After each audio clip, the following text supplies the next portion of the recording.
Προς το παρόν δεν έχω αγχωθεί. Δηλαδή, νιώθω ότι είναι ακριβώς σαν αυτό που κάνω έτσι κι αλλιώς στη ζωή μου. Φτιάχνω μουσική, τραγούδια, πρόβες, ιδέες. Θα πάρω φόρα, εμένα θα ακούσετε τώρα.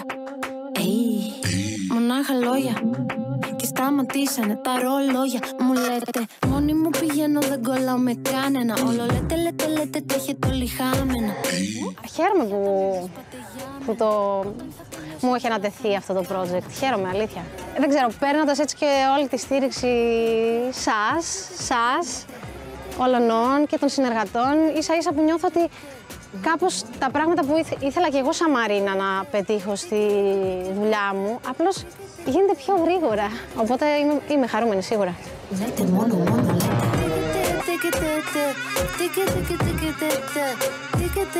Και όλη η γειτονιά μου είναι χαρούμενη.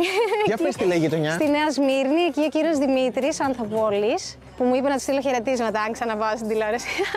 Νιώθω εθνικός ήρωας αυτές τις μέρες. Βγαίνω στη γειτονιά μου, άνθρωποι που δεν ξέρα καν ότι με ξέρουν ή κάτι τέτοιο, ξέρω εγώ, μου λένε συγχαρητήρια. Ο Ανθοπόλης της γειτονιάς μου είπε τι ωραία λέει που τα είπα στη συνέντευξη. Άνα και με σταμάτησε και μια γυναίκα στον δρόμο. Τέλος πάντων, ναι, παίζει αυτό. Τρελό, Και το χρειαζόμουν, να πω την αλήθεια, αυτή την αγάπη. Δεν ξέρω, νιώθω ότι έτσι όπως το βιώνει και όλος ο κόσμος είναι ότι συναντιόμαστε, ας πούμε, σε ένα κοινό στόχο και ξαφνικά γίνεται δικό μας όλο αυτό. Δεν είναι δικό μου όπως μπορεί να ένιωθα εγώ ότι είναι τόσο καιρό. Οπότε, ωραίο είναι αυτό. Ρίξε στο κορμί μου σπίρτο να πυρποληθώ. Κι άσε να καώ πως θέλω και να τρελαθώ. Φύλαγε με, φύλαμε και κάνε με καπνό. Σπίρτο και βενζίνη στη φωτιά μου να καώ. Σε ποιον είπες πρώτο ότι κοίταξε να σήκω στο τηλέφωνο σου? Στον αδερφό μου. Γενικώς δεν ξέρω τι θα με ρωτήσεις, αλλά στην ερώτηση σε ποιον είπες πρώτο 3 τελίτσες, η απάντηση είναι πάντα ο αδερφός μου. Δεν έτυχε να είμαστε συγγενείς. Από μικρή, ας πούμε, αγαπιόμασταν πολύ και είναι ο πιο αγαπημένος μου άνθρωπος στον κόσμο, το έχω πει 100 φορές. Και τώρα για την Eurovision μου λέει OK, let's do it. Δεν θα ψάξω να σε βρω, δεν θα πω χαλαλή. Περπατάω στο νερό και βουλιάζω πάλι. Μ' αρέσει να σκέφτομαι το στόχο που θα σε πάει στον άλλο στόχο. Αν εγώ τώρα κάτσω να σκεφτώ τι θα γίνει στη σκηνή στις 11 Μαΐου στο Μάλμε, αυτό είναι κάτι που δεν μπορώ καν να το φανταστώ, γιατί είμαστε πολύ μακριά από εκεί. Αυτό που εγώ τώρα συγκεντρώνομαι είναι να βρω ωραίες ιδέες, ωραία references, ωραίο mood για τη μουσική, ακούμε τα τραγούδια που μας στέλνουν. By the way, έχουν στείλει και πάρα πολλά κομμάτια από την Ελλάδα και έχω γνωρίσει και πολλούς δημιουργούς βασικά από αυτό που δεν τους ήξερα και στιχουργούς και ναι. Πρέπει να βρεθεί το τραγούδι, να δούμε την ιστορία που θα πούμε και πάνω εκεί θα χτιστούν όλα.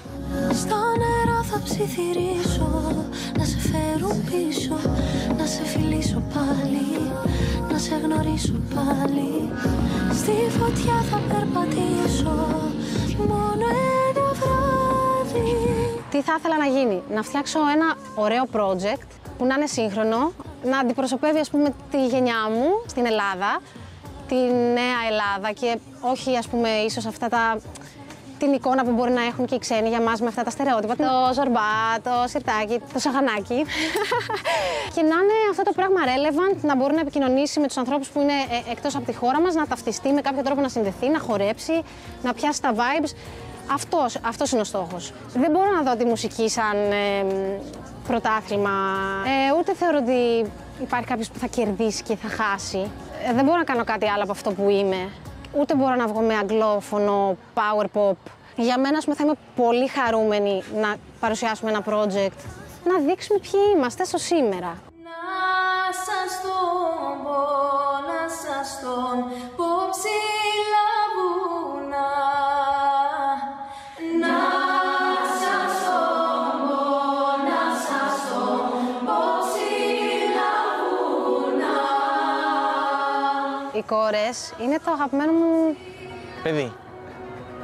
Το είναι λίγο σαν να ανήκω, ας πούμε, εκεί. Δηλαδή και εγώ νιώθω ότι όπου πηγαίνω, ας πούμε, κάπως τις κουβαλάω μέσα μου και στο μυαλό μου και στη συνείδησή μου. Μου πειμανίσα πως αν ήθελα μια ζωή να σε αγγίξω.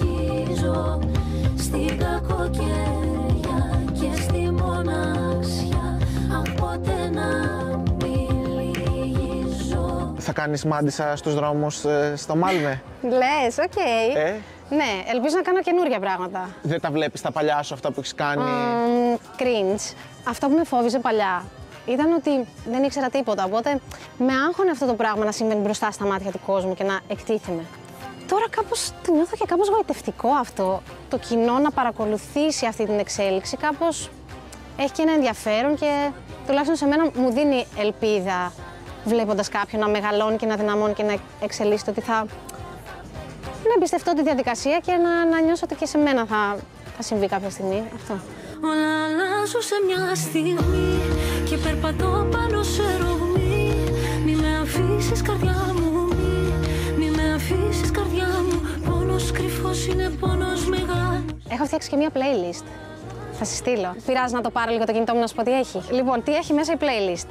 Έχει Kanye West, τουρκικά, Karim Koloko, Έλληνας ράπερ, James Blake, Kendrick Lamar, ένα κουαρτέτο εγχόρδων, αραβικά, Rihanna, DJ Snake, reggaeton, Brazilian funk, βερολινέζικα, τέλος πάντων, ηλεκτρονική σκηνή, MIA, κάτι αλβανικά πολυφωνικά και Γιάννης Καψάλης. Αλήθεια, είναι αλήθεια αυτό.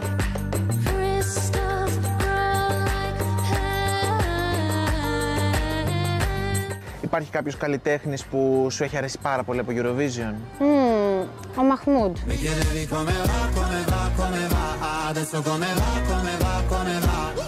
Ποιον καλλιτέχνη εσύ, δικό σου, αγαπημένο, θα ήθελες να δεις σκηνή της Eurovision? Την Björk. Καλά, αυτό θα ήταν τέλειο άμα μπορεί να έρθει η Björk.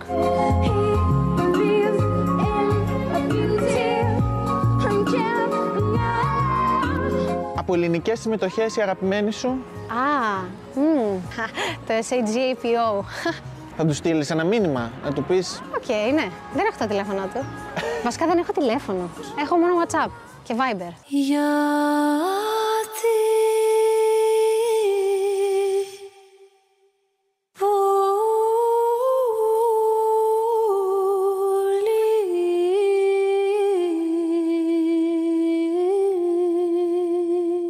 Ποιον θα πάρεις σίγουρα μαζί σου στη Eurovision? Δηλαδή θα μπείτε μαζί στα αεροπλάνα?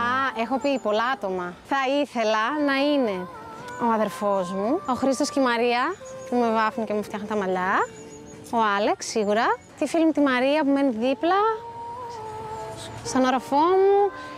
Τους φίλους μου, ωραία θα ήτανε. Τις κόρες, θα ήταν τέλειο. Μπορούμε να τις φέρουμε όλες. Τα δύο κορίτσια που τραγουδάμε μαζί, η Έλενα και η Ερασμία, εντάξει, δεν ξέρω αν θα τραγουδήσουν, αλλά εγώ θα ήθελα να τις έχω μαζί μου, γιατί έχω συνηθίσει όταν ανεβαίνω σκηνή. Τέλος πάντων, ελάτε όλοι. Αν υπάρχει κάτι, κάποιος που ξέρεις ότι θα σου λείψει εκείνη την ώρα, τον θέλεις εκεί σίγουρα. Θα τον ήθελες μάλλον σίγουρα. Η δασκάλα του πιλάτες μου μαζί με το κρεβάτι.